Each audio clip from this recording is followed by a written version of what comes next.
मैं रंजना गुप्ता।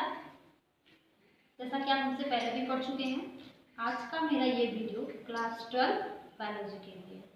आज मैं स्टार्ट करूंगी, मतलब आज मैं आपको बताने वाली हूँ कि बायोलॉजी का जो पहला यूनिट है वो है आपका जन्म। इसमें आपको यानी कि आपके पूरे बायोलॉजी में क्लास 12 के पूरे बायोलॉजी में टोटल आपको 5 यूनिट पढ़ना है, जिसमें से जो पहला यूनिट है वो है जन्म। और इसके अंतर्गत आपको टोटल 4 चैप्टर पढ़ने हैं, जिसमें से फर्स्ट चैप्टर जो है वो है जीवों में जन्म, सेकंड जो है पौधों में जन्म, और थर्ड जो है मानव में जन्म, और फोर्थ है जनन स्वास्थ्य। हम हर चैप्टर को एक एक करके डिटेल में पढ़ेंगे।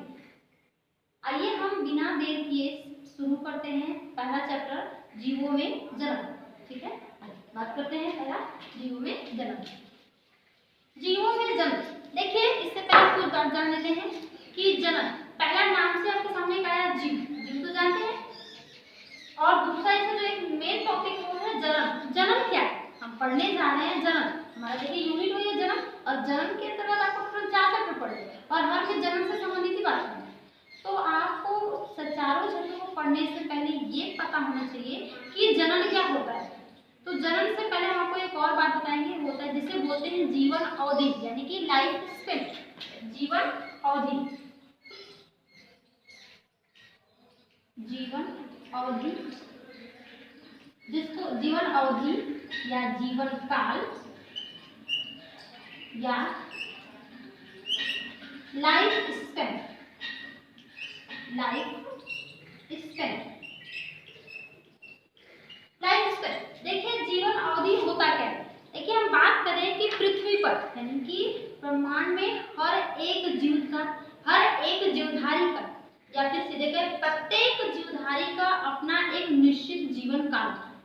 अब बात करें जीवन काल क्या होता है, तो जीवन काल देखिए ये होता है कि किसी भी जीवधारी का जन्म के बाद तथा मृत्यु से पहले के बीच की जो अवधि होती है, जन्म से बाद और मृत्यु के पहले यानी कि प्राकृतिक मृत्यु, प्राकृतिक मृत्यु के पहले के बीच की जो अवधि होती है उसे ही बोलते हैं जीवन काल। आपको ऐसा बताते हैं, मान लीजिए कि बायोलॉजी हम कहते हैं कि हमारा जन्म जो है 2005 में हुआ, ठीक है, हमारी मृत्यु क्या है 2025 में हो गई। तो इस बीच की जो एक गैपिंग है 2005 और 2020 के जो बीच में जो गैप है, आपको जो ईयर्स आ रहे हैं वो ईयर्स यानी कि जितने भी ईयर्स है 22 ईयर्स 20 ईयर्स जो भी ईयर्स बन रहे हैं, तो इतना साल यानी कि हमारा जीवन काल पृथ्वी पर कितने साल का, 20 साल का वर्ष। आप यानी कि जन्म के बाद और मरने से पहले के बीच की जो अवधि होती है उसी को बोलते हैं जीवन अवधि या फिर जीवन काल या फिर लाइफ स्पेन। अब देखिए हमने कहा, जैसे कि हम बता दें कि कहा जाता है कि अगर मानव जीवन आपने पाया है तो 70 साल जी लिया तो आपका मानव जीवन क्या है, सुपर। मानव जीवन का हमने कहते हैं 70 साल जी लिया तो आप मानव जीवन सुपर। वैसे ही पृथ्वी पर प्रत्येक जीव का अपना एक निश्चित जीवन काल, वो अपने जीवन को जीता है, उसके बाद उसकी क्या होती है, मृत्यु होती है। लेकिन देखिए हमने भी कहा मरने की क्या होती है, अपने लाइफ स्पेन के बाद उसकी मृत्यु हो जाती है, लेकिन फिर भी उसकी जो वंशागति है वो बनी रहती है। कैसे और क्यों, यानी कि वो जीव मरने से पहले अपने समान कुछ जीव उत्पन्न कर जाता है, या फिर उसकी पीढ़ी को बनाए रखने के लिए कुछ लोग रहते हैं। कैसे और क्यों, इसका मतलब ये है कि कोई भी जीव मरने से पहले अपने समान संतान उत्पन्न कर जाता है, और यही है कि किसी भी जीव का अपने समान संतान उत्पन्न करने की क्षमता को ही क्या बोलते हैं, जन्म। यानी कि किसी भी जीवधारियों का अपने समान संतान उत्पन्न करने की क्षमता को ही बोलते हैं जन्म। और जन्म हर एक जीव का क्या होता है, एक विशिष्ट लक्षण होता है। जन्म क्या है, प्रत्येक जीव का एक विशिष्ट लक्षण होता है, और इसका होना भी बहुत जरूरी है। अगर जन्म नहीं होगा तो कोई भी जीव क्या है, जीवों का जो वंशागति है, जो वंश है, वंश परंपरागत वो बना नहीं रहेगा। इसीलिए जीवों में जन्म होना जरूरी है। इसके पहले आइए हम परिभाषा जान लेते हैं। ये थी आपके जन्म क्या है, लाइफ स्पेन जाने, और हम परिभाषा लिखते हैं। आप वीडियो को पॉज करके लिख लीजिएगा। तो यानी कि इसके बारे में परिभाषा की बात करें, देखिए क्या कह रहे हैं, यहाँ सुनिएगा। किसी भी यानी कि जन्म से पहले, जन्म के बाद, जन्म के बाद मृत्यु के पहले तथा मृत्यु के पहले या बीच की अवधि, मृत्यु जन्म के बाद तथा मृत्यु के बीच की अवधि, मृत्यु के पहले या मृत्यु के पहले के बीच की के अवधि या समय, अवधि या समय को ही हम अवधि या समय को जीवन काल कहते हैं। अवधि या समय को क्या कहते हैं? जीवन काल। यानी कि किसी भी जीव का जन्म के बाद तथा मृत्यु से पहले के बीच की जो अवधि होती है उसे ही हम क्या बोलते हैं? जीवन काल या जीवन अवधि या फिर इसको हम लाइफ स्पेन भी कहते हैं। तो ये हो गया आपके जीवन अवधि की परिभाषा। आप वीडियो को पॉज करिए और डेफिनेशन लिख लीजिए। अब इसके बाद हम बात करते हैं यानी कि जन्म क्या है। आइए हम जन्म का डेफिनेशन जानते हैं। जन्म आप लिख लीजिए, इसको पॉज करिए, लिखिए। किसी भी जीव का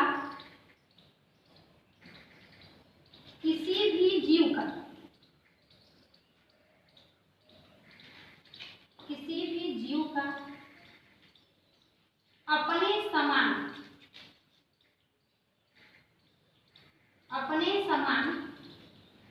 संतान उत्पन्न करने की क्षमता, अपने समान संतान उत्पन्न करने की क्षमता को संतान उत्पन्न लिखते हैं, उत्पन्न करने की क्षमता को जन्म कहते हैं। यानी कि जन्म यानी कि रिप्रोडक्शन जन्म कहते हैं। मतलब समझिएगा, किसी भी जीव का अपने समान संतान उत्पन्न करने की क्षमता को क्या बोलते हैं? जन्म। तो ये है जन्म। और जन्म को हम रिप्रोडक्शन भी बोलते हैं। तो ये हो गया जन्म। और जन्म की और जीवन काल जाने। अब जन्म क्या है, कुछ पॉइंट नोट डाउन करते हैं और ये इसको रख करते हैं। जन्म तो आप वीडियो को पॉज करके देख सकते हैं। देखिए कुछ पॉइंट इसे देखिए। जन्म क्या है? जन्म किसी भी जीवधारी का क्या होता है? मुख्य लक्षण होता है। यानी कि जन्म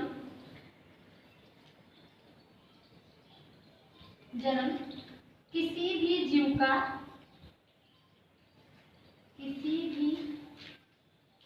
का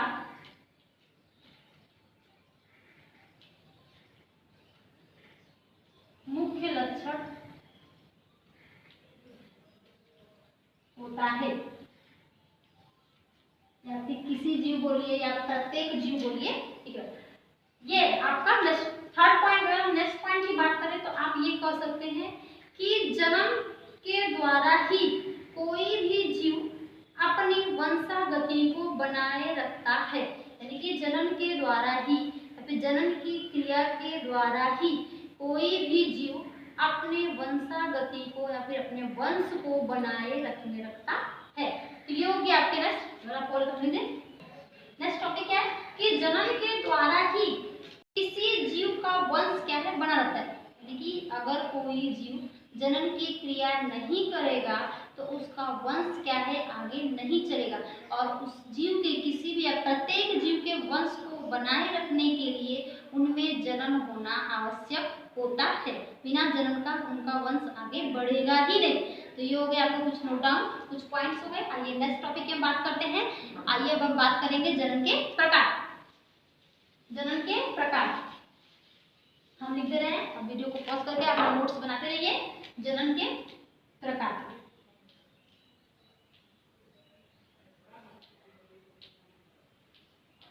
ठीक है। जन्म के प्रकार, जन्म मुख्यतः दो प्रकार का होता है। यानी कि कितने प्रकार के होते हैं? दो प्रकार। पहला जो है अलैंगिक जन्म, दूसरा जो है लैंगिक जन्म, लैंगिक जनन, यानी कि अलैंगिक जनन को हम बोलते हैं एसेक्सुअल रिप्रोडक्शन, एसेक्सुअल रिप्रोडक्शन, और लैंगिक जनन को बोलते हैं सेक्सुअल रिप्रोडक्शन, सेक्सुअल रिप्रोडक्शन। ठीक है, अलैंगिक जनन की अगर हम परिभाषा की बात करें तो देखिए पहले सुन लीजिए, फिर हम लिख देंगे, तब नोट डाउन कर लीजिएगा। अलैंगिक जनन यानी कि अब आप जनन क्या है जानिए कि किसी भी जीव का अपने समान संतान उत्पन्न करने की क्षमता को ही क्या बोलते हैं, जनन। जनन के प्रकार बात करें तो जनन दो प्रकार का होता है, अलैंगिक जनन और लैंगिक जनन। अलैंगिक जनन वह जनन है जिसमें केवल एक लैंगिक अंग भाग ले, यानी कि अलैंगिक जनन वह जनन है जिसमें केवल एक लैंगिक अंग भाग ले, अर्थात केवल एक जनक अंग भाग लेता है। इस प्रकार के जनन को हम अलैंगिक जनन कहते हैं। दूसरा है जब जनन की क्रिया में दो अलग अलग, जब जनन की क्रिया में दो अलग अलग जनक अंग भाग लेते हैं तो इस प्रकार के जनन को हम लैंगिक जनन कहते हैं।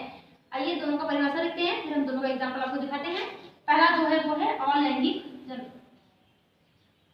अलैंगिक, देखिए अलैंगिक जनन की परिभाषा की अगर हम बात करें क्या कहते हैं, इस प्रकार के जनन में केवल एक जनक अंग भाग लेता है, यानी कि जब जनन की क्रिया में केवल एक जनक, मैं पास में बोल गया, केवल एक जनक अंग जब भाग लेता है, एक जनक केवल एक पेरेंट, केवल एक पेरेंट भाग लेते हैं, इस प्रकार के जनन को हम अलैंगिक जनन कहते हैं। आइए डेफिनेशन जो हम लिखे उसको देखते हैं। जब जनन की क्रिया में केवल एक जनक अंग भाग लेता है तो इस प्रकार के जनन को अलैंगिक जनन कहते हैं। यानी कि जब जनन की क्रिया में केवल एक जनक अंग, यानी कि कोई मदर और फादर दोनों में से कोई, ये नहीं कि केवल मदर ही ले या फिर केवल फादर ही ले, कोई भी जब केवल दोनों में से कोई एक भाग ले तो इस प्रकार के जनन को बोलते हैं अलैंगिक जनन। ठीक है, ये उस परिभाषा आप वीडियो को पॉज करके लिख सकते हैं। नेक्स्ट देखिए कुछ पॉइंट्स इसके अंतर्गत आते हैं। वो पॉइंट्स क्या है कि अलैंगिक जनन से उत्पन्न संतान में किसी भी प्रकार की असमानताएं नहीं होती है, अर्थात इस प्रकार के जनन से उत्पन्न संतान पूरी तरह से अपने मदर फादर से क्या है मैच करता है। मदर फादर यानी दोनों में से जो भी भाग लिया होगा उससे क्या है ये पूरी तरह से मैच करता है। यानी कि आप कह सकते हैं कि जैसा मदर जैसे फादर अंग, जैसा जनक अंग भाग लिया होगा वैसा ही संतान क्या है उत्पन्न होगा। अब जैसे बात आप समझ सकते हैं ऐसे कि हमने क्या गन्ने का पेड़ काट के लगाया तो गन्ने से गन्ना ही निकलेगा, उससे तो कुछ और निकलेगा नहीं।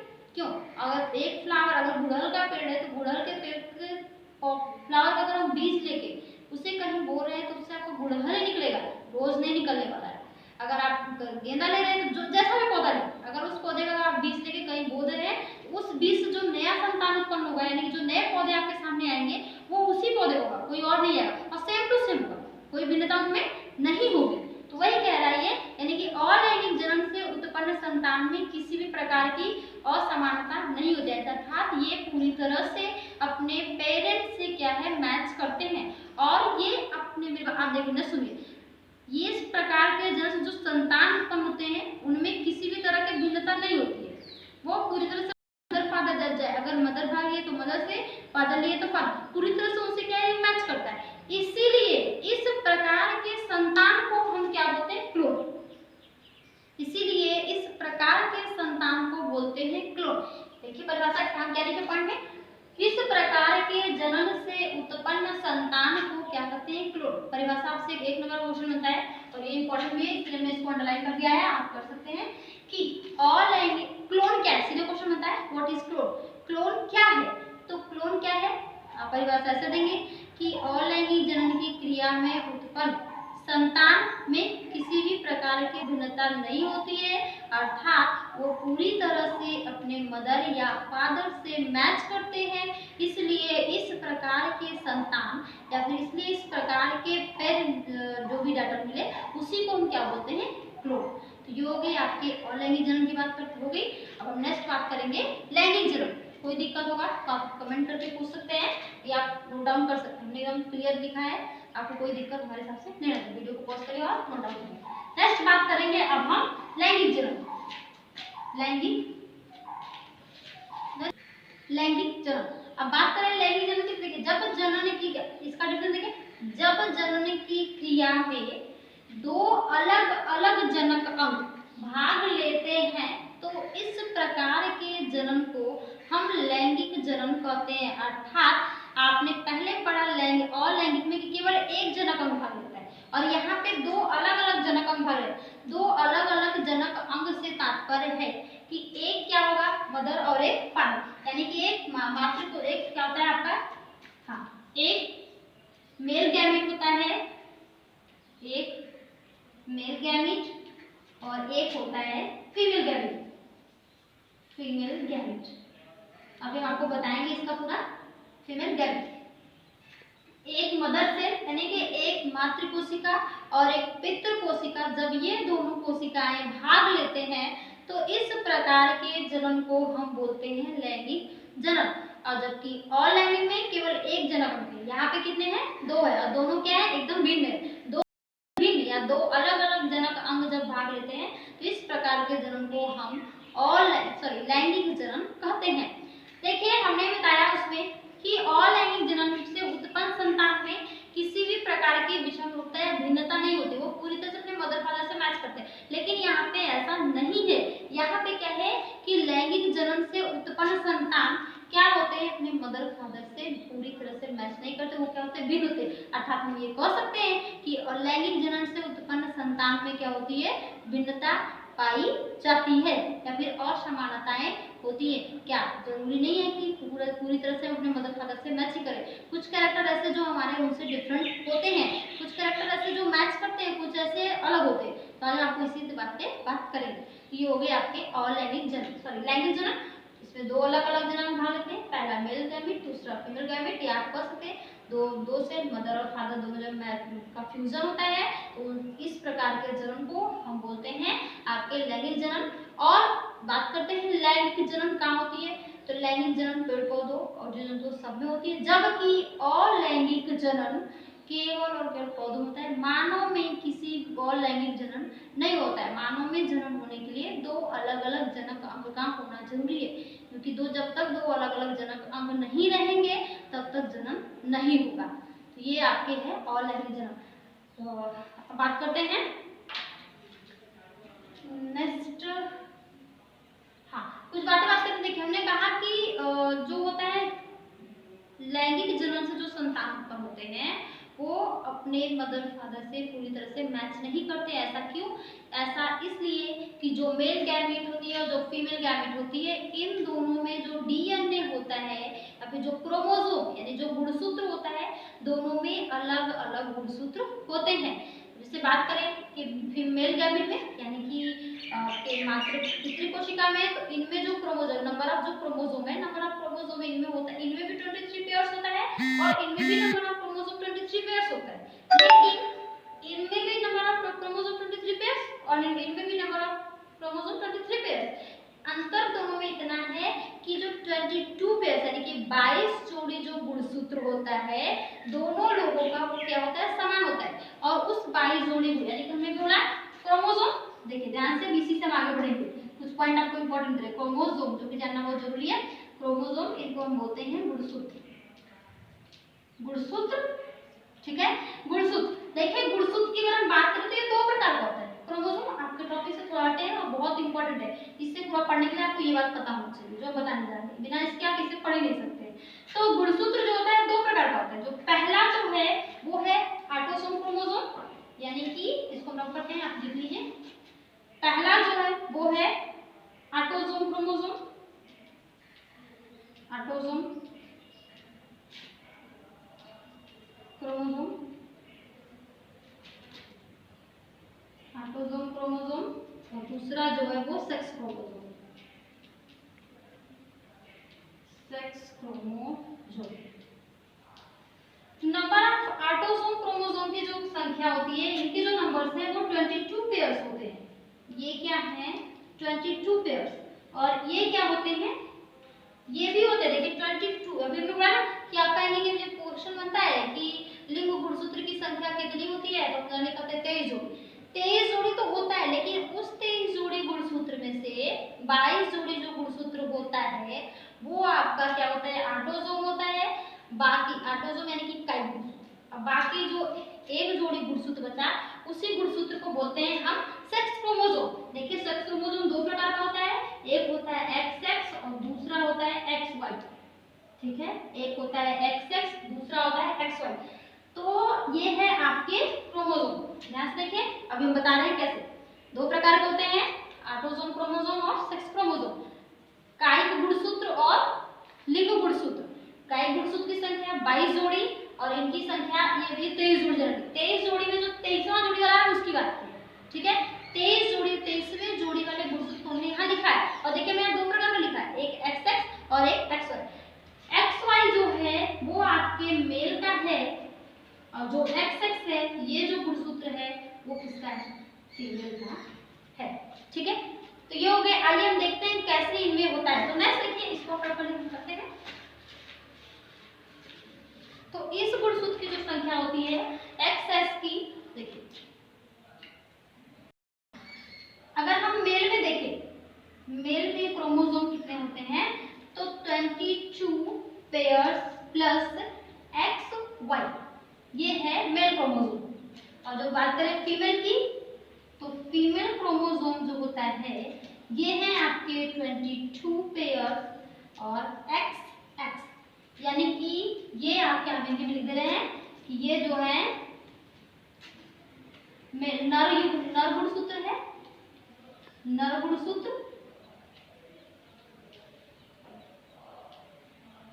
और आपके ये जो है ये है मादा गुणसूत्र।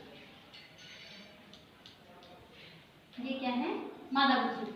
ठीक है, देखिए 22 पेयर्स प्लस XY, ये जो है आपका नर गुणसूत्र है, और ये जो है 22 पेयर्स XX, ये क्या है, मादा गुणसूत्र है।